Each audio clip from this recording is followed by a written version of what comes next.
Moni ndine Nesta Black Teacher. Lelo mawa walachisanu pa 3rd July ndabweranso ndi ma updates ankhani zochitika makamaka ku Irani, ku Middle East kumeneko.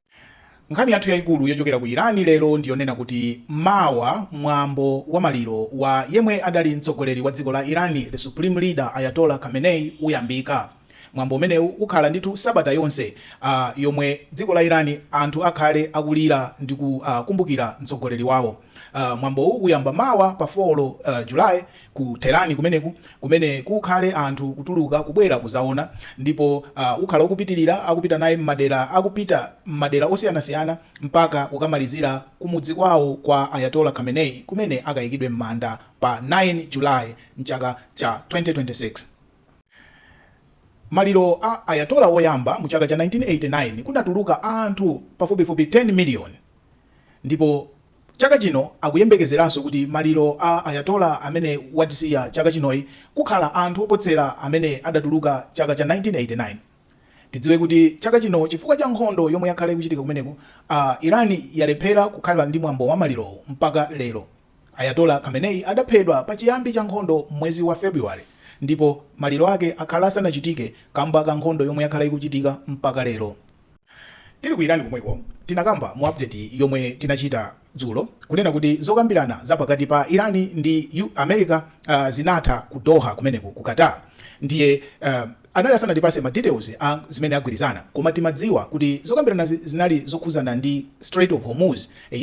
Ndiye malipoti ino amene akubwera zikuonetsa kuti anthu asanamvanebe chifukwa asilikali a IRGC akuchenjeza stima zomwe zikudusa pa Strait of Hormuz kuti zisadusire njira ina iliyonse kupatula njira yomwe izozo iwowa apereka makamaka njira yodutsira ku Irani.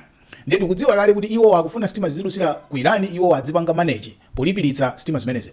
Ndiye sitikudziwa kuti zitha bwanji, koma achenjeza kunena kuti stima ina iliyonse yomwe itenge njira ina osati njira yodusira ku Irani, iwowa azipanga attack pogwiritsa ntchito force ndithu.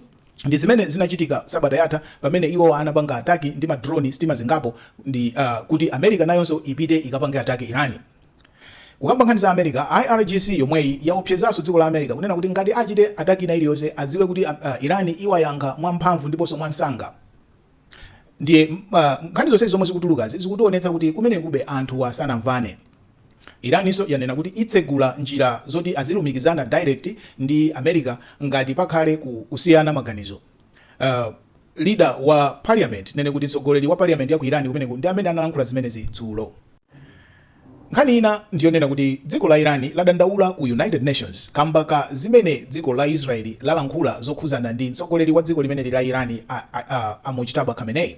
Tonse tikudziwa kuti Mojtaba Khamenei yemwe ndi mwana wa Ayatollah amene adaphedwa kuja ndi amene anasankhidwa kuti akalowe m'malo mwa bambo ake. Koma chisankhidwireni anthu sanamuonebe ndi mtsogoleri ameneyi. Ndiye malipoti ankhala kutuluka osiyanasiyana onena kuti iyeyi anali atavulala ndipo wakhala akulandira chithandizo. Ndiye pamene Irani yalengeza kuti ikuyamba mwambo wa maliro a mtsogoleri wawo wakale Ayatollah Khamenei, Israeli kumeneku analankhula zoopseza kunena kuti apha mtsogoleri wa nyowani. Ndiye pachifukwa ichi Irani yadandaula ndithu ku United Nations kunena kuti language ya Israeli si language yobweretsa mtendere iyayi, kuti akuopseza mtsogoleri wa dziko lina. Tikhala tikuyitsatiranso nkhani imeneyi kuti itha bwanji. Tikhalanso tikutsatira kuti tione pa nthawi imene kukuchitika mwambo wa maliro wa supreme leader wakale Ayatollah Khamenei ngati titha kuona mtsogoleri wa nyowani Mojtaba Khamenei. Ambiri akuona kuti mwina iyi ndi nthawi yomwe mtsogoleri ameneyi aonekere koyamba kugulu kumaso kwa anthu a dziko la Irani. Tsopano timalize ma update athuwa ndi nkhani ya mpira World Cup yomwe ikuchitika ku America. Matimu awiri Spain ndi Portugal nawonso apambana ndithu ndikufika nawo mu ndime yachipulula ya matimu 16. Portugal yagonjetsa timu ya Croatia 2-1.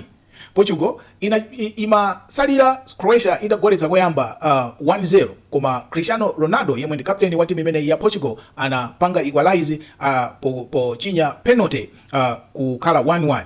Ndipo mpira umene unafika 90 minutes uli pa 1-1, koma mu nthawi yowonjezera 4 minutes yowonjezera dziko la Portugal, timu ya Portugal inagoletsa chigoli ndithu ndi kudzera kwa Ramos yemwe anagoletsa chigoli chimene chinapangisa kuti timu ya Portugal iwine 2-1. Spain nayo yanapambana ndithu mosavuta 3-2 kugonjetsa timu ija ya Austria. Ochinya ku timu ya Spain zigoli ziwiri anali Oyazaba yemwe anachinya zigoli ziwiri, komanso Poro yemwe anachinya chigoli chachitatu.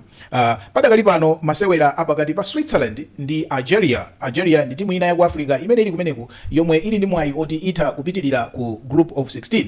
Ndiye padakali pano masewera amenewa ali mkati ndithu ndi half time akupumira, ndi timu ya Switzerland ikutsogola ndi chigoli chimodzi kwa 0.